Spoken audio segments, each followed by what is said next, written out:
নরসিংদীতে সাবেক ও বর্তমান ছাত্রদল নেতাদের মিলন মেলা। মমতাজ হার্বাল প্রোডাক্টস নিবেদিত নরসিংদী টিভি নিউজ আপডেট।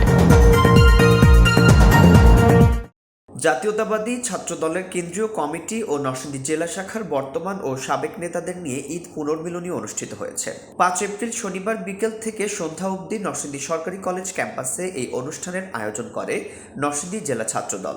পুনর্মিলনীতে ছাত্রদলের বর্তমান ও সাবেক প্রায় শতাধিক নেতা সহ অন্তত 500 নেতাকর্মী উপস্থিত ছিলেন। নরসিংদী জেলা ছাত্রদল সভাপতি সিদ্দিকুর রহমান নাহিদের সঞ্চালনায় অনুষ্ঠানে ছাত্রদল নেতারা নিজ নিজ পরিচয় তুলে ধরে বিগত সময়ের স্মৃতিচারণ করেন।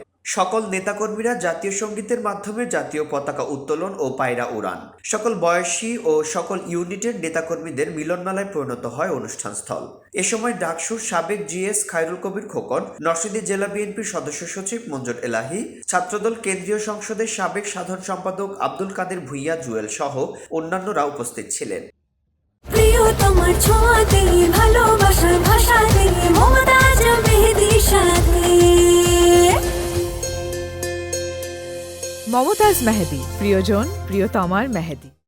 রিপোর্ট দীপ্ত দাস, নরসিংদী টিভি।